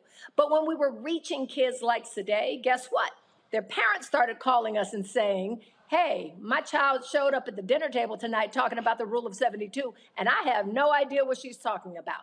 How can I learn from Goal Setter too? How can I begin saving? How can I begin investing in this ecosystem that is going to support me and not just leave me out there to figure it out on my own?" And so Goal Setter is now a family-based platform that is truly meeting the needs of every member of the family as an on-ramp to financial wellness, an on-ramp to saving, an on-ramp to investing, an on-ramp to financial education.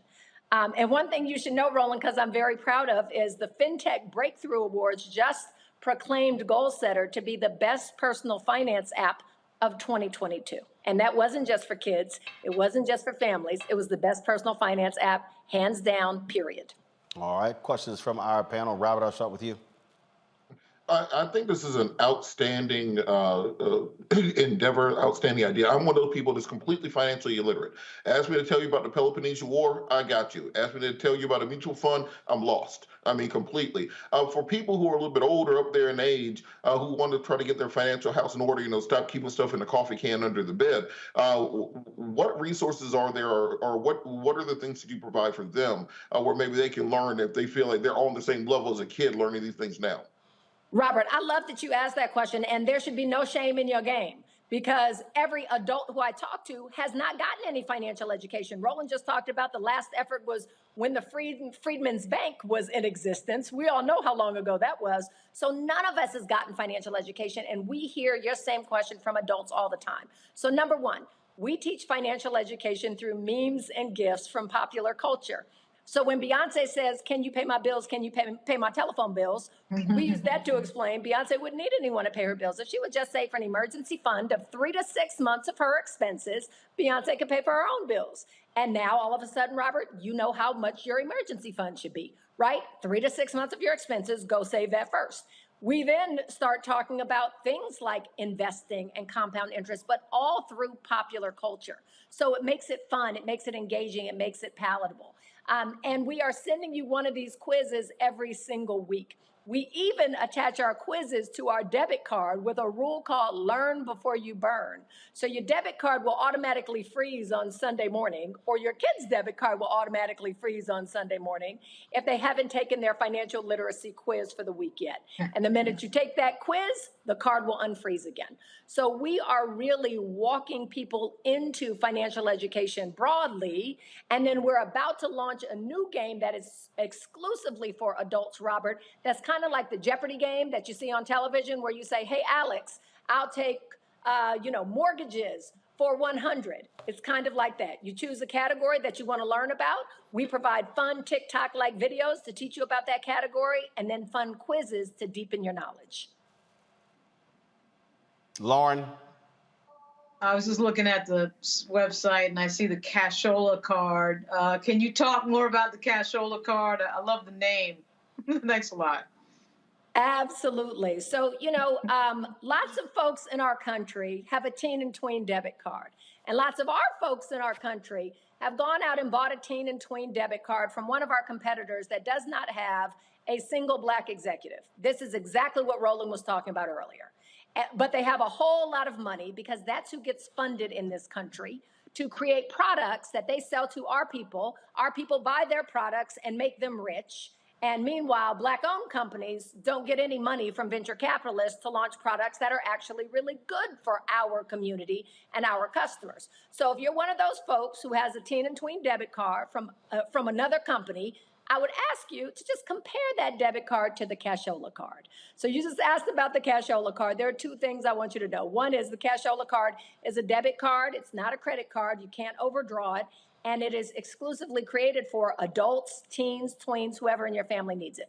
Number two, the cashola card is what comes with that learn before you burn feature. So it has financial education quizzes attached to it. If you have an 8-year-old, the financial education quizzes are at their level. An 18-year-old, they're at their level. For yourself, those financial education quizzes are at your level and talking about things you need to know. The third thing is it also comes with a rule called learn to earn. And so if you are a nicer parent than I am, you can actually pay your kids for every quiz question they get right on a weekly basis. You can choose to pay them a dime, a quarter, a dollar. We only open up 10 quiz questions a week, so you won't go broke paying your child, but your child has to score 8, 9, or 10 on each one of those quizzes in order for them to open up the following week's quiz. So they can take this week's quiz as many times as they want to master the material, but then they have but that's what they need to do, score 8, 9, or 10 to open up another quiz the following week. Monique? This is fabulous. I've got 3 teens, and they have every manner of all those other cards, but it will be cashola from here on. I love it. I'm just kind of wondering.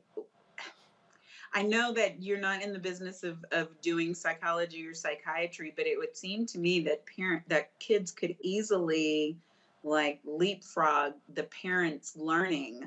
Are there vehicles available for teens to share the information that they're learning with a parent that, like you said, I mean, it's never too late to start, but the fact of the matter is one of the reasons why our economic power is on what we're wearing. This is from Target, y'all. There ain't no need to ever be impressed with me because I haven't figured it out. But we're wearing and riding our stuff, and now our teams are coming behind with the lessons. How do they inform and help us? That is such a great question. And it really is why we opened up Goal Setter to be for every member of the family, because we heard from adults. They were saying, no, actually we saw, I remember there was one of our customers, she lived out in California and her name was Emma. And Emma only had one child, but Emma had 3 kids on her profile. I was like, Emma, where did these other 2 kids come from? One was her and one was her husband. She said, Tanya, you haven't allowed us to open up Goal Setter for ourselves yet.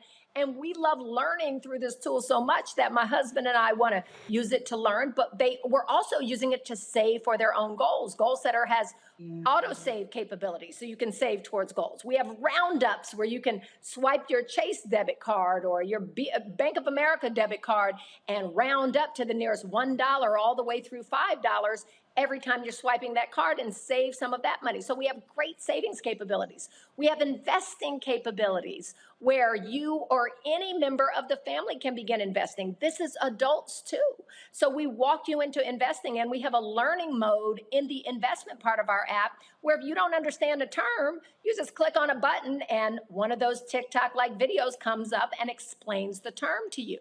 So we are not even relying on the teens to bring their adults along. Now, obviously, through conversation at the dinner table, through the kids saying, hey, Mom, I'm ready to buy my first stock. By the way, that happens to me.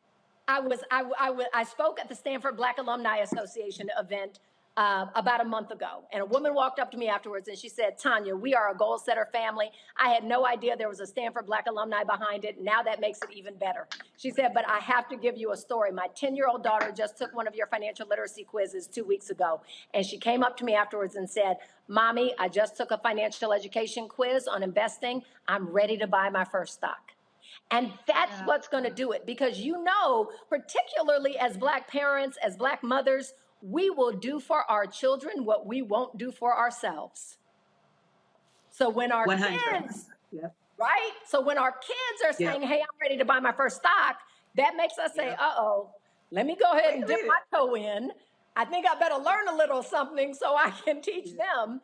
And that's what we're hearing, and that's what we're seeing, and that's the beautiful part about it. We're changing families, we're changing households, we're changing conversations, and hopefully we're changing our culture. You know, we don't want our culture to just be talking about Nike shoes. We want them to be talking about their Nike stock and their Nike stock portfolio. And as I keep telling you, I'm tired of us having surviving conversations. We should be having thriving conversations. Tanya Van Court, CEO and founder of Goal Setter. Folks, check the app out. Tanya, we appreciate it. Thanks a lot. Thank you for having me here. I appreciate you. All right, folks, that is it for us. I appreciate all of you. Thank you very much, Robert, Lauren, and Monique. Thank you so very much, folks. I will see you guys tomorrow. Don't forget, download the Black Star Network app on all label platforms: Apple phone, Android phone, Apple TV, Android TV, Roku, Amazon Fire TV, Xbox One, Samsung Smart TV. If you want to support our Bring the Funk fan club, send a check on money order to P.O. Box 57196, Washington, D.C. 20037-0196. The Cash App is $RM Unfiltered. PayPal is Martin Unfiltered. Venmo is RM Unfiltered. Zelle is Roland@RolandSMartin.com. Roland@RolandMartinUnfiltered.com. Folks, thank you so very much. Appreciate all of you being here, and we will see you tomorrow. Don't forget, tomorrow also, 8 p.m. will be the start of the primetime hearing into the January 6th domestic terror event that took place at the Capitol, or what Jack Del Rio called a dust-up. It wasn't just that. Folks, thanks so much. We'll see you tomorrow. Holla!